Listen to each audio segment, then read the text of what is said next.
ভাইজান সুস্বাগতম, ভাইজান সুস্বাগতম। ভাঙড়বাসী জিন্দাবাদ, খেটে খাওয়া মানুষের সাথী নওশাদ সিদ্দিকী জিন্দাবাদ, বেকারের যুবকের সাথী নওশাদ সিদ্দিকী মহাশয় জিন্দাবাদ, ভাঙড়বাসী জিন্দাবাদ, নওশাদ সিদ্দিকী মহাশয় জিন্দাবাদ। ভাইজান স্বাগতম। বাংলার মানুষ বলছে তাই ভাইজান তোমায় চায়, বেকার যুবক বলছে তাই ভাইজান তোমায় চায়। ভাইজানকে সকলে হাত দিয়ে ভাইজানকে সম্বোধনা করবেন। সেই আপনাদের সকলের প্রিয় সাথী বন্ধু আমাদের বিধায়ক নওশাদ সিদ্দিকী মহাশয় আমাদের মাঝে এসে উপস্থিত হয়েছেন। তানাকে আমরা ভাঙড়বাসীর তরফ থেকে অসংখ্য সাধুবাদ জানাই, কারণ তানার অক্লান্ত পরিশ্রম।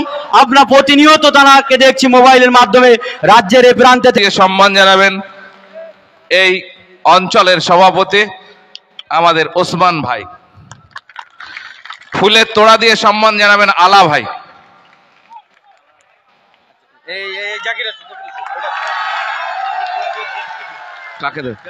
ফুলের তোড়া দিয়ে আমাদের সম্মানীয় প্রার্থীকে সম্মান জানাবেন জাকির ভাই, পঞ্চায়েত সদস্য জাকির ভাই।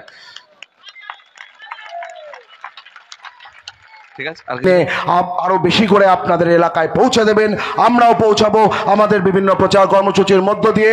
আগামী দিনে আবার আমরা ভাঙড়ের মাটিতে এর থেকেও বড় জনসমাবেশ করে আমাদের বিরোধীদের মুখ বন্ধ করে দেব, দেখিয়ে দেব বাইরে থেকে লোক ভাড়া করে নয়, ভাঙড়ের মাটিতে ভাঙড়ের লোক নিয়ে আমরা সভা করে প্রমাণ করে দেব যে এই মাটি হচ্ছে আইএসএফ এর দুর্জয় ঘাঁটি।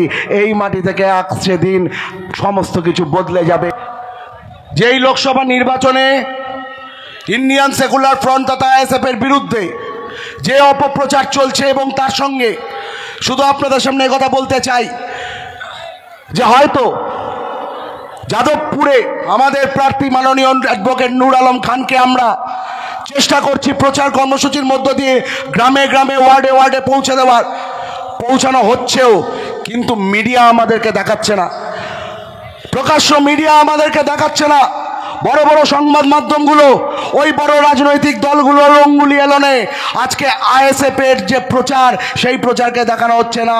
আমরা বলছি আপনারা দেখে নিন, যদি বিশ্বাস না হয় আমাদের যে সোশ্যাল মিডিয়া পেজ আছে, মাননীয় চেয়ারম্যানের যে পেজ আছে, সেই পেজে গিয়ে চোখ রাখুন, দেখবেন যে শুধু ভাঙড় নয়, এই ভাঙড়ের মতো ওই বারুইপুর পূর্ব, কালকে হবে বারুইপুর পশ্চিম, ওই আগে হয়ে গেছে সোনারপুর দক্ষিণ, জায়গায় জায়গায় আইএসএফ এর প্রার্থীদের প্রচারে মানুষের ঢল নামছে, যার থেকে এটা পরিষ্কার হয়ে গেছে যে আগামী 1 তারিখ খাম চিহ্নে ভোট পড়বে, আমাদের নূর আলম খান দিল্লি যাবে।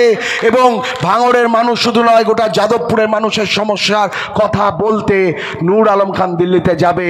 আর তাই আগামী দিন 1 তারিখে আপনারা নিশ্চিতভাবে আপনাদের যে মহামূল্যবান ভোট, আপনাদের ভোট, আপনাদের পরিবারের ভোট এবং আপনাদের এলাকার মানুষের ভোট, নিশ্চিতভাবে আপনারা যুক্তির সহকারে, যুক্তির মধ্য দিয়ে আইএসএফ এর যে বাণী, আইএসএফ এর যে বার্তা, আইএসএফ এর যে কথা, সাধারণ মানুষের কথা, মেহনতি মানুষের কথা, মানুষের কর্মসংস্থানের কথা, মানুষের উন্নয়ন, প্রকৃত উন্নয়নের কথা, তোলাবাজি কাটমানি নয়, প্রকৃতভাবে মানুষের হাতে চাকরি, কর্মসংস্থান এবং তার সঙ্গে সঙ্গে যাদবপুরের শিক্ষা, স্বাস্থ্য সহ গোটা অংশের মানুষের জীবনযাত্রার মানোন্নয়নের যে সমস্যা, সেই সমস্যার সমাধান আইএসএফ এবং নূর আলম খান কিভাবে করতে পারেন, সেই বার্তা আপনারা নিশ্চিতভাবে